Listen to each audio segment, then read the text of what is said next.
Vamos a abrir nuestras Biblias en San Juan, capítulo 3. Como ustedes saben, estamos estudiando el Evangelio de San Juan cada domingo por la mañana. Y estamos en el capítulo 3, versículos 22 al 33. 22 al 30, perdón. San Juan,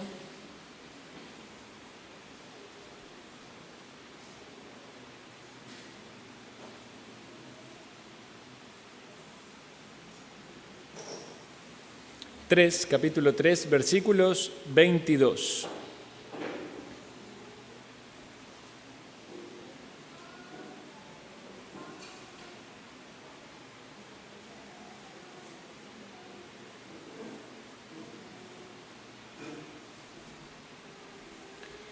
Leo para ustedes.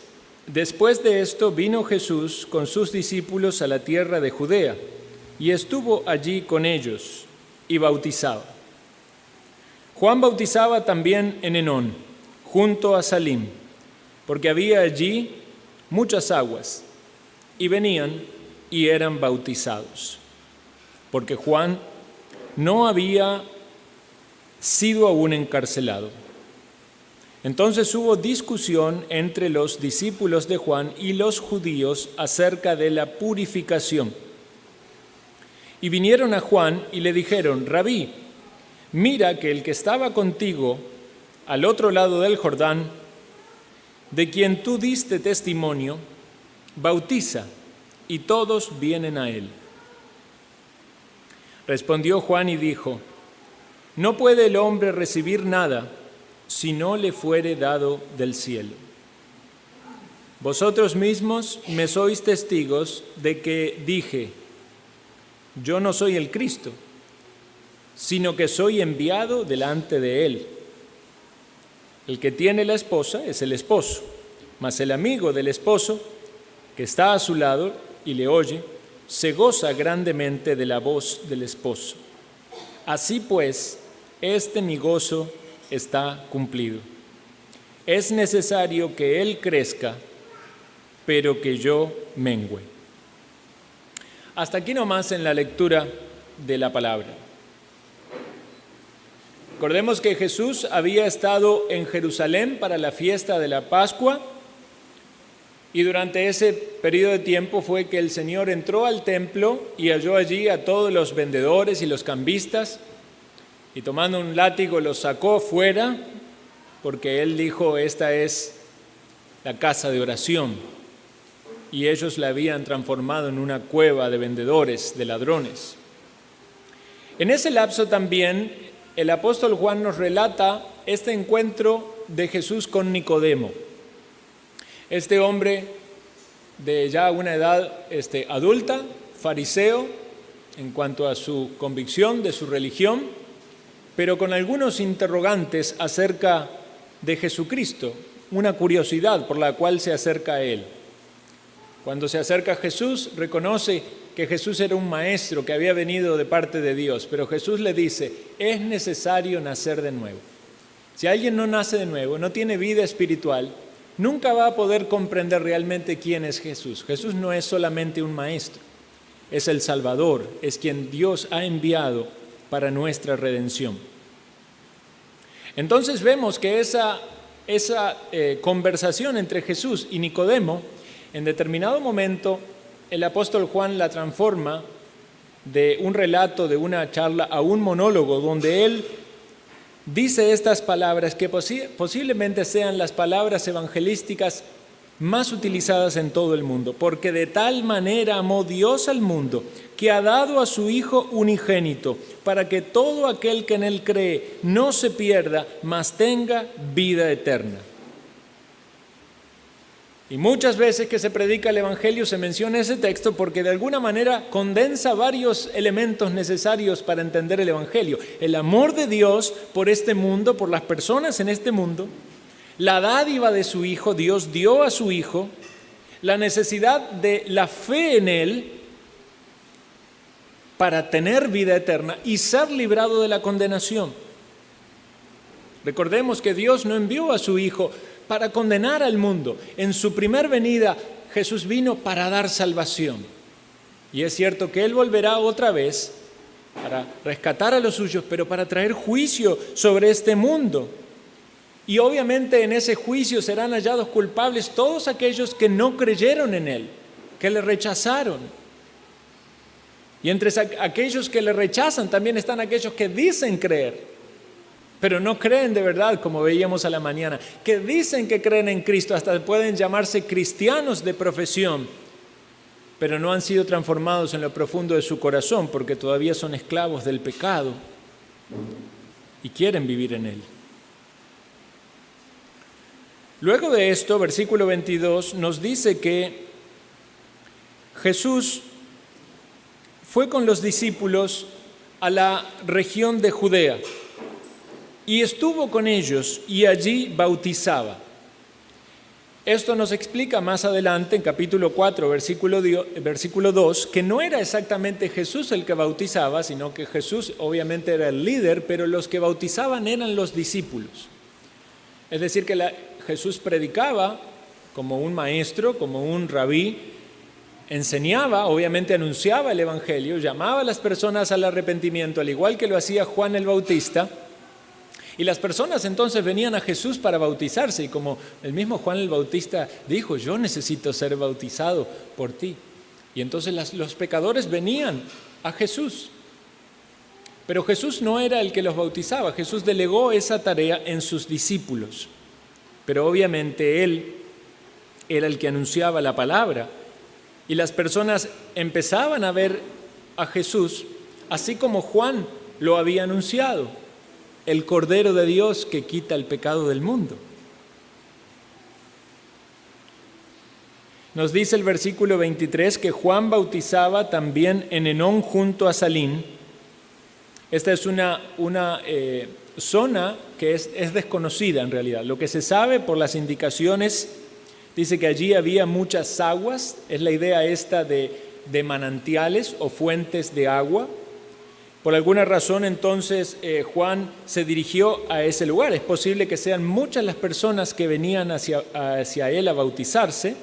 Recordemos que antes lo hacía en el Jordán, obviamente era un río, ¿verdad? Había un buen caudal de agua y eso es necesario en la práctica del bautismo que implica la inmersión. Entonces este texto también nos da esa clara idea de que había muchas aguas, manantiales de agua, en los cuales las personas eran bautizadas. ¿Y por qué decimos que debe haber inmersión? Porque precisamente ese es el significado de la palabra bautizo, significa sumergir. Y es por eso que la administración del bautismo, cuando no implica la inmersión, es incorrecta, es decir, no es válida. Vamos a meditar un poco ahora en el tema del bautismo, pero quiero agregar aquí entonces que esta zona no ha sido identificada, pero se sabe que había manantiales de agua. Algunos lo ubican en el valle del Jordán, en la región de Samaria, pero vemos entonces que por un lado estaba Juan desarrollando su ministerio, bautizando, y Jesús también con sus discípulos bautizando. Y el versículo 24 dice, porque Juan no había sido aún encarcelado. Y esto es una información importante para aquellos que hacen un estudio de los evangelios sinópticos y tratan de hacer una cronología del ministerio de Jesucristo, donde se puede ampliar el conocimiento que había sido dado a la luz de Mateo, Marcos, pero allí se nos dice que el Señor Jesús fue tentado y cuando finaliza la tentación, Marcos capítulo 4, versículo 11, dice, el diablo entonces le dejó y he aquí vinieron ángeles y le servían. Y más adelante el versículo siguiente dice, cuando Jesús oyó que Juan estaba preso, volvió a Galilea. Entonces, si leemos tan solamente el Evangelio de Mateo o Marcos, podríamos entender que al finalizar la tentación de Jesús, Juan ya estaba preso. Sin embargo, al leer el Evangelio de Juan, incorporamos un dato más. Hubo un tiempo en el cual tanto el Señor Jesucristo con sus discípulos como Juan tuvieron un ministerio paralelo. Ahora debemos recordar cuál era el propósito de la venida de Juan el Bautista. Juan el Bautista era aquel que venía a preparar el camino para el Señor. Él venía a predicar el evangelio del reino de Dios que venía a este mundo. El rey venía Jesús, venía el Mesías, venía el Cordero de Dios que quita el pecado del mundo. Entonces las personas eran confrontadas con su manera de vivir, llamadas al arrepentimiento, y aquellos que Dios tocaba su corazón y comprendían su culpabilidad, iban a Juan para pasar por las aguas del bautismo. No porque las aguas quitasen sus pecados, sino porque había una identificación con el mensaje de Juan el Bautista. Esta era la predicación del evangelio del arrepentimiento, la predicación del evangelio que anunciaba Juan el Bautista. Pero vemos entonces que Jesús aparece, Juan le bautiza, lo reconoce, lo identifica como el Cordero de Dios, y en cierto sentido el ministerio de Juan el Bautista de anticipar la llegada del Mesías ya se estaba cumpliendo, ya iba llegando a su fin. Sin embargo, hay un tiempo donde Juan sigue con sus discípulos. Recuerdan ustedes que los primeros discípulos de Jesús fueron discípulos de Juan, pero ellos, viéndolo a Jesús, le siguen a Jesús, y Juan no se opone a eso, deja que ellos sigan a Jesús. Ahora está entonces Juan, que todavía conservaba a sus discípulos, y Jesús, y los dos están realizando esta predicación y este llamamiento al arrepentimiento.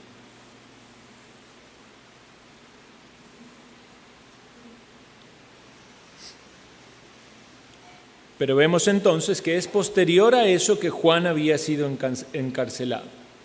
En el versículo 25 vemos que hubo una discusión, y debemos ambientarnos entonces en el lugar donde está Juan con sus discípulos, Juan el Bautista con sus discípulos. Y dice, hubo una discusión entre los discípulos de Juan y los judíos acerca de la purificación. Cuando dice allí los judíos, obviamente se refiere a la gente que vivía en esa región. Eran judíos, no está diciendo aquí que eran religiosos o que eran fariseos, simplemente se nos dice judíos, posiblemente gente del pueblo. Entonces estaban los discípulos de Juan y estaban bautizando, y algunas personas allí llegan y dicen, allá está Jesús y también está bautizando. Esta palabra purificación tenía que ver con este entendimiento del bautismo. Ellos entendían este mensaje como una purificación. Era un llamado a prepararse para la venida del Mesías, era un llamado al arrepentimiento, a poner en orden la vida. Versículo 26. Vinieron a Juan y le dijeron, Rabí, mira que el que estaba contigo al otro lado del Jordán, de quien tú diste testimonio, bautiza y todos vienen a él. El bautismo siempre ha sido un tema de discusión, ¿verdad? Por eso hay diferentes denominaciones o diferentes religiones, y cada una tiene un entendimiento en particular con el bautismo. Debemos hacer esta diferenciación, ¿verdad?, del bautismo de Juan, el bautismo que realizó el Señor Jesucristo en ese tiempo con el llamado al arrepentimiento, y lo que es el bautismo cristiano. En este caso, el bautismo de Juan, o el bautismo que el Señor mismo practicó, era un llamado a reconocer sus pecados y a prepararse para la venida del Señor, para prepararse para el reino.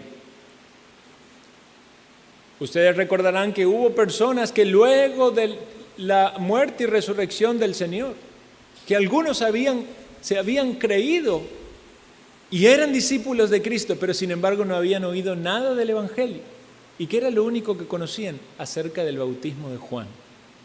Esas personas habían creído que evidentemente Juan era un siervo de Dios y estaba anunciando un mensaje que provenía de Dios, y habían procedido al arrepentimiento y esperaban del Mesías, pero todavía no habían oído el mensaje del Mesías. Y es por eso que luego, cuando se les predica el Evangelio, reciben el Espíritu Santo y son hechos hijos de Dios. Pero es precisamente el bautismo cristiano el mensaje que refleja el mensaje del Evangelio representado en este acto de ser sumergido en el agua y salir del agua, representando que empieza una nueva vida en Cristo, que muere a su antigua vida y que empieza una nueva vida en Cristo. Pero no entendamos mal, hermano, el bautismo no salva. El bautismo no limpia los pecados. El bautismo es el acto de representación de eso que Dios ha hecho previamente en el corazón de aquellos que ha salvado. Por eso una persona viene a la salvación cuando es expuesta al mensaje del Evangelio, reconoce su culpabilidad y se arrepiente delante de Dios. En su corazón, en su mente, se ve culpable, se ve merecedor del castigo eterno y le pide perdón a Dios, se humilla ante Dios, confía en la obra que ha hecho Cristo, descansa en la obra de Cristo, no en sus propias obras. Y entonces en ese momento esa persona es salva. Creemos en una salvación por fe, no por obras humanas. Creemos en una salvación resultado de la gracia de Dios, no de los méritos propios. Cuando alguien recibe la gracia de Dios, se arrepiente de sus pecados y cree en el Señor Jesucristo, entonces decide seguirle, quiere honrarle. Y ahí escucha la ordenanza del Señor de que es necesario bautizarse, de que es necesario seguir a Cristo en esta ordenanza. Por eso el Señor instituye esto para sus discípulos y les dice: id, predicad el Evangelio y haced discípulos, bautizándolos en el nombre del Padre, del Hijo y del Espíritu Santo. Ese es el bautismo cristiano, cuando una persona se ha convertido, se ha arrepentido de sus pecados, vive una vida nueva transformada por el poder de Dios y entonces decide pasar por las aguas del bautismo para dar un testimonio público de algo que primero pasó en su corazón. Ahora vean cuán terrible es el engaño de aquellos que están viendo el bautismo como una manera de agradar a Dios, porque es todo lo contrario. Una manera de querer complacer a Dios cuando están cargados con sus propios pecados. No, si usted quiere agradar a Dios, primero vaya a Cristo, porque solamente en Él hay salvación. Y uno que está en Cristo y es una nueva criatura, entonces se ha de bautizar, porque va a dar ese testimonio público a todos los que lo rodean de que efectivamente se ha arrepentido y vive una vida nueva. Por eso algunos dicen: qué mal, ¿cómo se le va a negar el bautismo a alguien que hacía Juan el Bautista? Y era tan solo el mensaje preparatorio, ¿verdad? Cuando venían personas que vivían vidas de impiedad y querían bautizarse, ¿qué le decía Juan el Bautista? Haced pues frutos dignos de arrepentimiento. Por eso no es así nomás, me hago miembro en una iglesia, rapidito me bautizo y ya. Si viviéramos en una región donde los cristianos corren peligro de vida y usted me dice: yo creo en Cristo, yo digo: bueno, esta persona está dando fruto de ser un verdadero cristiano. Quizás ahí no hay mucha demora para el bautismo, como no lo había en la Biblia, ¿verdad? Creían y eran bautizados inmediatamente. ¿Por qué? Y porque cada cual que era cristiano se estaba exponiendo su vida a todos aquellos que perseguían a los cristianos. Pero hoy en día, en una religión que prácticamente se acepta socialmente, y todos dicen que son cristianos, y porque van a una iglesia y saltan ahí cantando canciones alegres y escuchan historias bonitas de un pastor popular, creen que sus vidas se son transformadas y de lunes a viernes siguen viviendo en las mismas esclavitudes. Hoy no podemos bautizar inmediatamente. Hoy queremos ver frutos en las personas de aquellos que sí dicen seguir a Cristo, de que efectivamente le aman. No estamos diciendo que viven vidas sin pecados, pues nadie vive vidas sin pecado, pero viven vidas donde se manifiesta el arrepentimiento, donde hay cambios, donde hay obediencia, donde hay compromisos con Dios y con sus hermanos, porque han de ser unidos a una iglesia donde se disponen para caminar juntos. No se puede experimentar la vida cristiana separada de los cristianos. Dios nos coloca en una iglesia para vivir juntos y practicar el amor que Dios nos ha dado. Entonces el bautismo es un testimonio público de una conversión previa. ¿Quiénes se bautizan? Los creyentes. ¿Sirve el bautismo que me hicieron cuando era chiquitito? No, usted no entendía nada. Lo metieron ahí en el agua o lo salpicaron con agua y eso no tiene ningún valor. Porque el bautismo que agrada a Dios es voluntario. Usted está dando un paso de fe en decir, voy a manifestar públicamente algo que pasó primero en mi corazón. Y si no pasó en su corazón, no se bautice porque añade más hipocresía a todas las obras vanas que hace. Entonces no confíe por favor en su bautismo para la salvación, porque el bautismo no le salva. Pero si es de Cristo y si Dios le ha salvado, obedezca al Señor en ese paso del bautismo y únase a una iglesia local tal como el Señor lo ha ordenado en su palabra. Debemos bautizarnos y participar de la ordenanza de la Santa Cena. Ahora, como dije antes, esto ha sido siempre controversias, hasta en el bautismo de Juan. Por eso vinieron a Juan a decirle: el que estaba del otro lado del Jordán bautiza y todos vienen a él. Ustedes pueden ver aquí que se dirigen a Juan con esta palabra rabí, o sea que hay cierta inclinación o favoritismo hacia el ministerio de Juan, pero ni siquiera mencionan a Jesús. Mira, el que estaba del otro lado contigo, ni siquiera dicen el nombre de Jesús. Dice: de quien tú diste testimonio. En algún punto recordaban el testimonio de Juan, sin embargo parecen no creerlo, porque ahora están de algún modo viendo a Jesús como si fuese un rival de Juan, como si fuese alguien con quien Juan está compitiendo.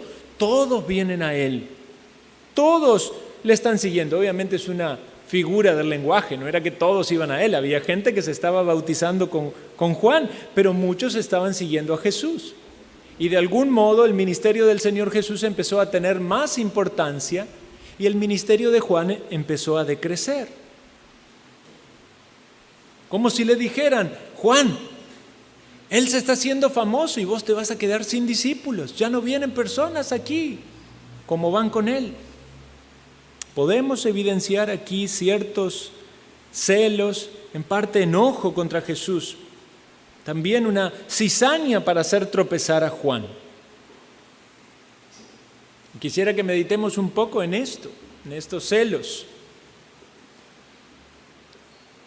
La palabra celos viene de una palabra griega cuya raíz significa estar en ebullición o con calor, ¿verdad? Que él dice, en la palabra hebrea tiene que ver con el color rojo que se pone alguien cuando está así, como con calor. En muchos casos provoca una acción violenta asociada al enojo o a la ira, que no es en sí mismo pecaminosa, porque esto va a depender de aquello que lo motiva. Recuerdan ustedes que Jesús dijo que el celo de su casa lo consumía, y fue por eso que expulsó a los vendedores del templo, porque había en él un celo santo, una pasión por aquello que es sagrado, que es santo, y él entonces actuó de esa manera, demostrando ese compromiso y esa fidelidad a Dios. Del mismo modo, la Biblia nos habla del Espíritu Santo que nos cela, un apego que Dios tiene tan grande con aquellos que somos de su pertenencia que Él no nos quiere compartir con el mundo. El Espíritu que ha hecho morar en nosotros nos anhela celosamente, y si el creyente empieza a coquetear con el mundo, el Señor puede actuar allí, corrigiendo, disciplinando. ¿Por qué? Porque nos cela.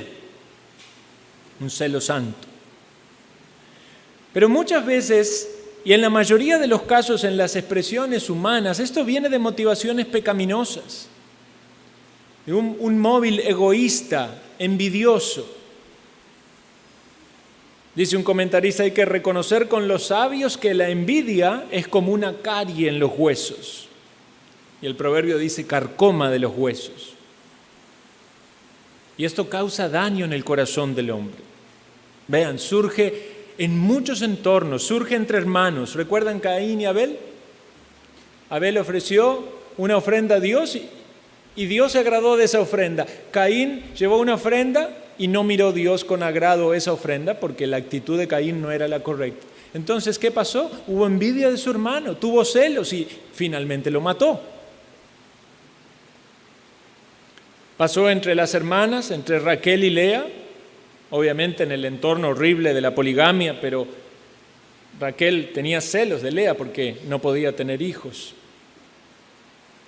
Pasa entre los esposos. Si leemos Números capítulo 5 en la ley, había una ley especial sobre celos, que cuando había celos tenían que ir al sacerdote y toda una ceremonia allí. Pasaba entre pueblos. Había tribus que tenían celos unas de las otras en Israel. Había celos con las naciones vecinas, o envidias, o rivalidades. Hasta pasa hoy entre países vecinos. No, yo creo que no hay país en el mundo donde se pregunte cómo se llevan con sus países vecinos y todos los países vecinos tienen algún grado de celo, de envidia, de rivalidad, de desprecio. Pasa hasta entre justos e injustos. El salmista dice, no te impacientes a causa de los malignos, ni tenga envidias de los que hacen iniquidad. O sea que aún un justo puede ver a aquellos que hacen iniquidad y tener envidia. Vean cómo es de malo nuestro corazón. Asaf, el salmista, dice, tuve envidia de los arrogantes, viendo la prosperidad de los impíos. Qué triste ver a alguien que prospera, que no ama a Dios, que no teme a Dios, y usted anhela lo que ellos tienen con una motivación egoísta, pecaminosa, y no está viendo que son impíos y que van a la destrucción.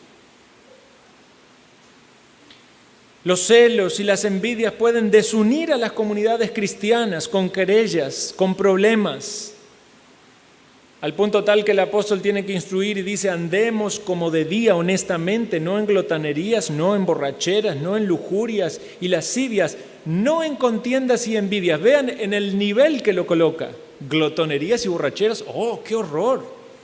Lujurias y lascivias, ¡oh, qué espanto! Contiendas y envidias. Provocan peleas, disputas. 1 Corintios 3:3, porque aún soy carnales, pues habiendo entre vosotros celos, contiendas y disensiones, ¿no soy carnales y andáis como hombres? O sea, ¿no están andando como impíos? 2 Corintios 12:20, pues me temo que cuando llegue os halle tales como no quiero, y yo os he hallado de vosotros cual no queréis, que haya entre vosotros contienda, envidias, iras, disensiones, maledicencias, murmuraciones, soberbia, desórdenes. O sea que todo esto puede acontecer en una persona, en un matrimonio, en una familia, en una sociedad, en un país, en una iglesia, por causa de los celos. Cuando usted ve que otro prospera, que a otro le va bien y que donde están sus inclinaciones o sus afectos no es así. Estos hombres seguían a Juan y tenían una inclinación por Juan y un afecto por Juan. Es decir, son hombres espirituales, seguro se bautizaron, seguro se están arrepentidos de sus pecados, pero el pecado surge de nuevo. Mira ahora, Jesús bautiza más, ¿cómo puede ser?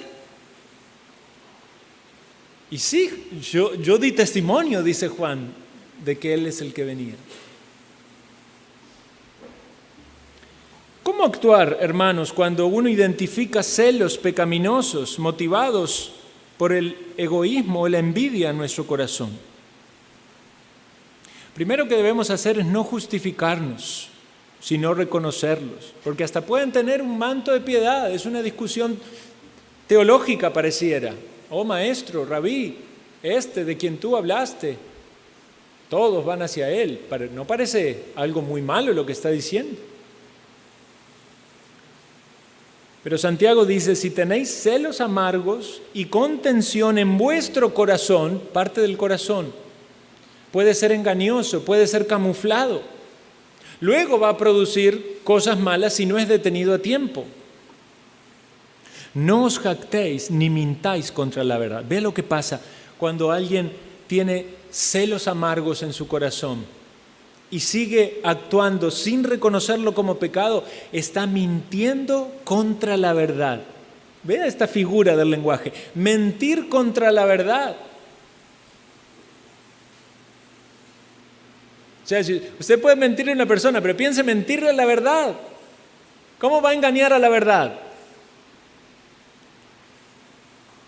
Eso es lo que pasa cuando hay celos amargos en el corazón que no son tratados. Eso es lo que dice la Escritura, porque esta sabiduría no es la que desciende de lo alto, sino que es terrenal, animal, diabólica. Hermanos, no es un problema menor. Los niños son especialistas en manifestar los celos, ¿verdad? Y los grandes nos reímos, digo, está celoso, ¿verdad? Yo digo, ¿cómo se verá de afuera cuando Dios ve los celos en nosotros? O las envidias, o el egoísmo. Ayer creo que fue, estaba Lynn sentada, ¿verdad?, en el sillón y tenía a Josías en brazos, ¿verdad? Entonces ahí viene Andrés, ¿verdad?, ya incómodo, porque está el hermano, ¿verdad?, y quiere subirse arriba, ¿verdad? Y ya pobre Lynn con sus dolores, dos arriba, y ya faltaba Sofi, y viene Sofi corriendo que quiere sentarse arriba, y Sofi ya casi es alta como Lynn. Los tres arriba. Y así, constantemente, una demostración de cariño a uno, un aprecio, un regalo. Y por eso los padres tratamos, ¿verdad?, de ser iguales en darle lo mismo a todos y que no haya favoritismo, porque si no, es un problema. Pero todos quieren tener atención. Todos quieren recibir ese afecto, ese cuidado, muchas veces motivado, no solo por el hecho de que me den lo que corresponde. Yo quiero tener lo que me corresponde a mí, pero también quiero tener lo que le corresponde al otro. Y esto se pasa a todas las esferas de la vida. Yo quiero tener los recursos que Dios me da a mí, pero también quiero tener los recursos, porque mira al hermano aquel, tiene más, yo quiero tener más. Yo quiero tener los dones que el otro tiene, porque yo no los tengo. Yo quiero tener el estatus que el otro tiene, porque no lo tengo. Yo quiero tener el conocimiento que el otro tiene, la sabiduría que el otro tiene. Y podemos estar envidiando y teniendo celos de un montón de cosas en esta vida.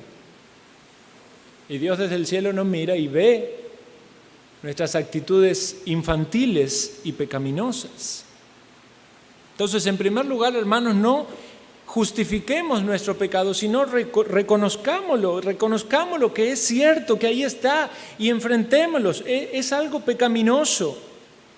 Por eso dice la Escritura, donde hay celos y contención, allí hay turbación y toda obra perversa. Eso es lo que muchas veces no permite a los hermanos tener una comunión amplia. Hay una barrera, quizás desconocida hasta que Dios la revela, pero la barrera es que en el fondo hay celos, hay envidia, hay egoísmo.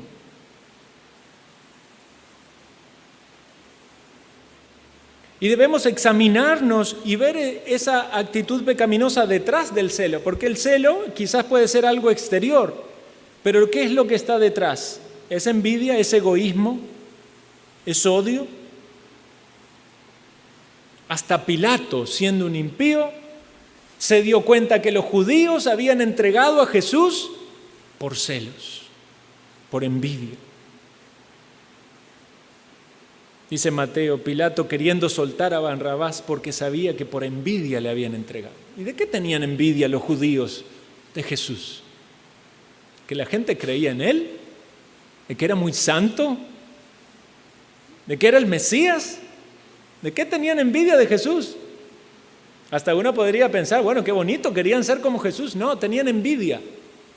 No es que usted quiere ser como la otra persona, es que usted tiene envidia de esa persona. No es que lo admira. Es que usted quiere tener lo que esa persona tiene. Y es algo pecaminoso.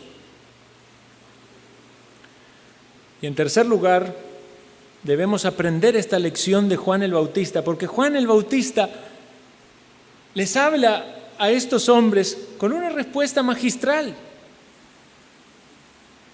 Versículo 27, respondió Juan y dijo: no puede el hombre recibir nada si no le fuere dado del cielo. No puede el hombre recibir nada si no le fuere dado del cielo. Dios ha asignado a cada uno un lugar para que sirva en su plan eterno. Y es sumamente consolador, tranquilizador tomar lo que viene de Dios, recibirlo con gozo, con responsabilidad. Y por otro lado, rechazar toda ambición que no corresponde. Dejar de lado las pasiones naturales inclinadas al mal o seducidas por este mundo, por el mismo diablo, que quiere provocarnos a desear y a hacer lo que Dios no nos ha pedido que hagamos o lo que Dios no nos manda hacer.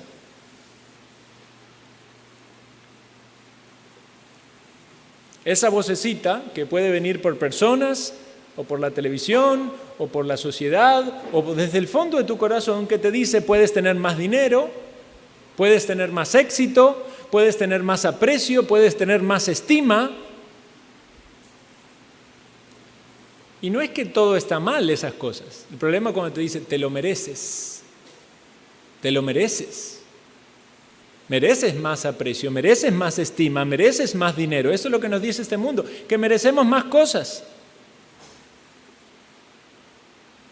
Sin embargo, Juan dice, no puede el hombre recibir nada si no le fuere dado del cielo. Y no es esta una resignación fatalista y quejumbrosa, sino es la aceptación humilde y agradecida de la preciosa voluntad de Dios para nuestras vidas.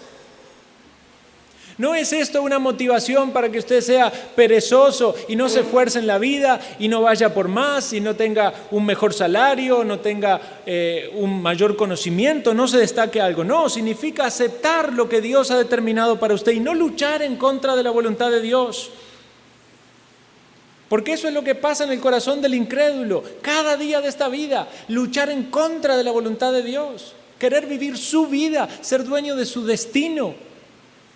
Marcar sus planes y decir, los voy a cumplir a toda costa, sin importar lo que Dios quiera para mí. Por eso Dios le dice, arrepiéntete de tus pecados. Y el incrédulo dice, no, porque el pecado es parte de mi plan, es parte de mi felicidad, es parte de lo que quiero. ¿Se imaginan a Juan el Bautista dominado por sus pasiones, cediendo a las tentaciones, diciendo, sí, mira, tenés razón. Y yo que vine y cumplí todo mi ministerio y ahora él bautiza más que yo. No parece, ¿verdad?, la respuesta de Juan el Bautista.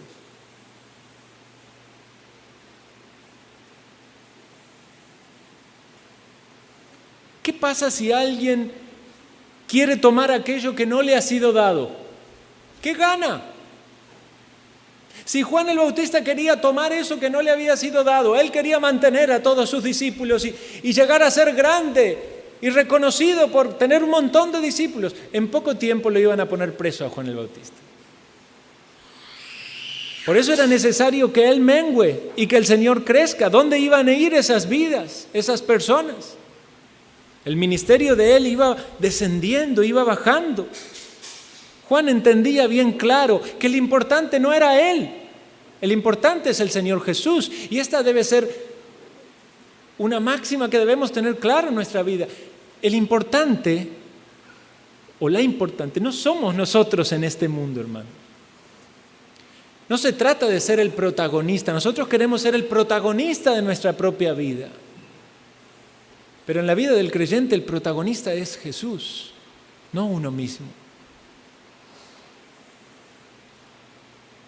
¿Qué pasa si alguien quiere tomar lo que no le pertenece? ¿Qué pecado es? Es robo, ¿verdad? ¿Qué pasa si usted quiere tomar lo que no le pertenece, por lo menos en sus emociones? Quiere tener lo que no le ha dado Dios tener, sea esto en recursos materiales, en estima, en fama, en dones. Está robando en sus pensamientos. No es lo mismo a decir, Señor, si es tu voluntad, yo quiero hacer esto. Señor, quiero esforzarme en esto y si es tu voluntad, prosperar mi mano. Claro, hay que ser trabajador, esforzado. Y Dios quiere atraer prosperidad. Dios quiere derramar conocimiento y que alguien sea destacado en su sabiduría.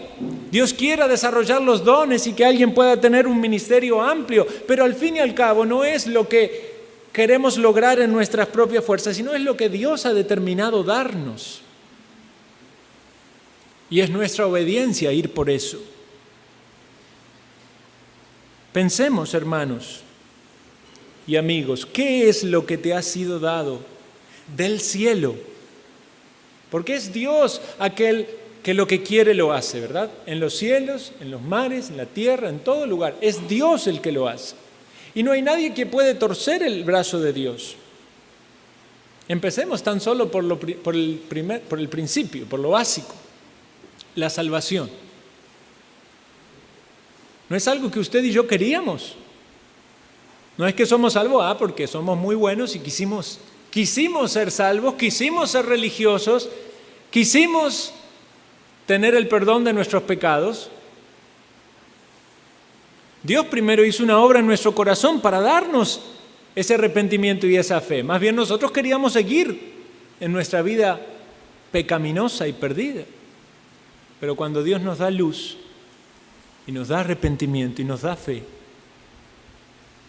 la gracia de Dios se manifiesta para salvación en nuestra vida. Por eso la Biblia dice, por eso os he dicho, Jesús dice esto, ninguno puede venir a mí si no le fuere dado del Padre. Y si usted va hacia Dios y va en arrepentimiento y en fe, no crea que va porque usted es muy bueno.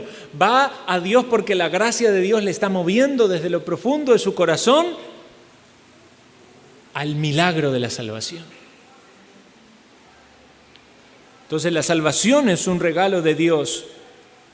Y puede ser que Dios esté llamando aquí a personas que aún no se han arrepentido de sus pecados y no han confiado en Cristo. Vea la gracia de Dios llamándole y atienda ese llamado, arrepintiéndose y creyendo en el Salvador. Pero también Dios nos da los dones y las capacidades o el ministerio, dice Romanos 11:29, porque irrevocables son los dones y el llamamiento de Dios. Quiere decir que cuando Dios salva a alguien, también le salva con un propósito. Dios no le salva para que usted diga, bueno, ya Dios me salvó, ya voy a ir al cielo, ya no tengo nada de qué preocuparme ni nada que hacer. No, Dios le salva con un propósito. Usted sal y luz en este mundo. Usted es llamado a hacer buenas obras, es llamado a mostrar el amor de Cristo, a anunciar las buenas nuevas, a servir a su prójimo. Dios le ha dado dones y les da un servicio y usted debe conocer cuál es ese servicio, cuáles son esos dones y cómo puedo honrar a mi Salvador. Dios nos da recursos y debemos aprender a vivir con lo que Dios nos da, sabiendo vivir en la abundancia, dice el apóstol Pablo, o en la escasez. Debemos tener gozo por el sustento y el abrigo, y si Dios nos provee, ser dadivosos con todos los que lo necesitan, mortificando el egoísmo y la avaricia en nuestro corazón. Y Juan había dado testimonio de Jesús y dijo, vosotros me sois testigos de que yo os dije, yo no soy el Cristo, sino que soy enviado delante de Él. O sea, vengo antes, yo no soy el Cristo, Él es el Cristo, yo soy el que prepara el camino. Entonces Juan entendía cuál era su llamado y no aspiraba a ser lo que Dios no había llamado a ser. En lo profundo, en cada pecado, en lo profundo de nuestro corazón, quizás muy disimulado, pero está ese engaño de querer jugar a ser Dios. Porque ustedes recuerdan que cuando Eva fue tentada, ¿verdad? Y le dijo que si comía del árbol, ellos iban a ser como Dios, conociendo el bien y el mal. Entonces, de algún modo, el pecado es tan engañoso que es atentar contra el primer mandamiento de que hay un Dios, el Dios verdadero. Juan tenía eso bien en claro, quién era, para qué lo había llamado Dios y cómo debía actuar. Y finaliza con esta maravillosa analogía, la del esposo y la esposa y el amigo del esposo, que nos hace comprender cuán claro era su llamado. Dice entonces aquí Juan que Jesús es el esposo. ¿Y quién es la esposa? Es el pueblo, aquellos que venían a la salvación, que creían el mensaje. ¿Y quién es Juan? El amigo del esposo. La esposa no es de Juan, la esposa es de Jesús. Pero Juan, como el amigo del esposo, dice el texto, se goza de oír la voz del esposo. Noten este contraste. Las personas que vienen a Juan para decirle de Jesús quieren que vea a la gente que iba con Jesús. Pero Juan le dice que su gozo está en oír la voz del esposo. Vean el cambio de enfoque, porque también es útil para nosotros, hermanos. Los ojos de las personas, cuando están puestos en las personas, pueden manifestar celos o envidias, pero Juan dice, mis oídos se gozan en la voz de Jesús. ¿Estás siendo tentado por celos, por envidias? No pongas tus ojos en las personas, más bien pon tus oídos en la voz de Cristo. Juan se alegraba de Jesucristo y de su ministerio, se alegraba de que las personas vayan a Él, que crean en el Salvador. Y él tenía el gozo de que estaba cumpliendo, finalizando su ministerio. Mi gozo se cumple en eso, dice Juan.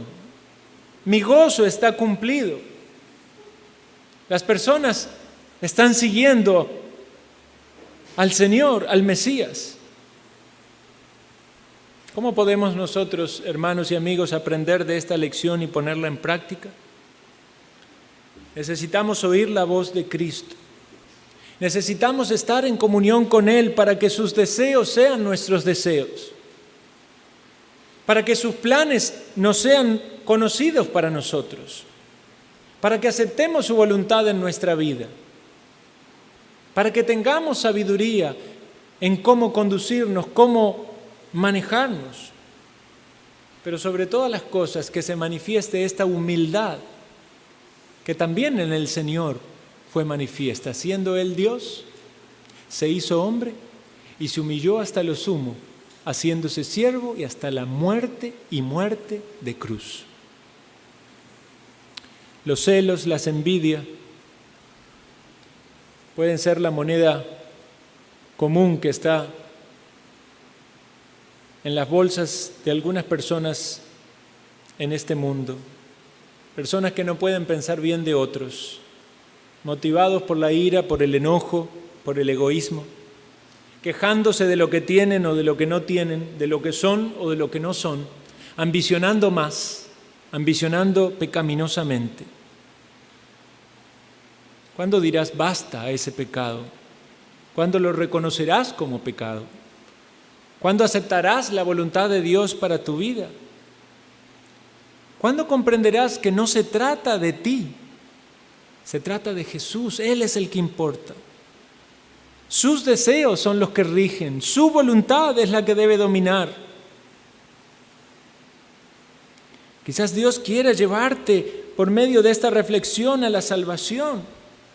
Cuando alguien viene a la salvación, eso lo entiende, que se trata de Jesús, que uno no merece nada, que uno va a Cristo para ser salvo, no para reclamar un derecho, que uno va en súplica por el perdón de los pecados, para que nos dé vida eterna. Pero también debemos seguir aprendiendo esto a lo largo de toda nuestra vida. No es que somos salvos y se nos van todos los problemas y los conflictos. Necesitamos comprender cuál es nuestro lugar en este mundo, cuáles son esas buenas obras que Dios ha preparado para que anduviésemos en ellas. ¿Cuál es nuestro llamado? Oh, qué claridad tenía Juan para su llamado. Qué convicción tan firme tenía de cómo debía vivir. Sin embargo, ¿cuántas veces los cristianos van trastablillando ahí de un extremo a otro? ¿Qué me pide Dios? ¿Que viva una vida de austeridad o una vida de mucha riqueza y ayudar a otros? No, voy a ser rico para ayudar a otros. No, voy a vivir pobre, voy a renunciar.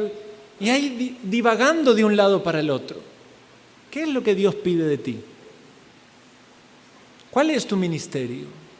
¿Cómo has de servir a Dios? ¿Cómo has de usar tus dones? Necesitamos menguar nosotros para que Cristo crezca, que cada vez nos veamos nosotros mismos menos y la gente pueda ver más a Cristo en nosotros. Hermanos, este es un gran desafío. a veces parece que vamos en el objetivo opuesto. Queremos que la gente nos vea más a nosotros mismos. Y si nosotros crecemos y nos hacemos muy grandes, hacemos tanta sombra que ya Cristo no se ve. ¿Y qué es lo que van a ver? Y al final todo lo malo que hay en nosotros. Pero si nosotros vamos cada vez menguando, la gente empieza a ver a Cristo en usted y en mí. Y a dar gloria a Cristo, que es el que merece la gloria. Y dice, oh, qué persona, cómo Dios le ha transformado, cómo muestra por sus obras, por su amor, por sus palabras, fruto de que es un siervo de Dios. Quiere el Señor hacer esto en todos nosotros. Y quiere el Señor obrar aquí si alguien aún no ha respondido a la salvación, si está cargando sus pecados. No seguir luchando en esta vida,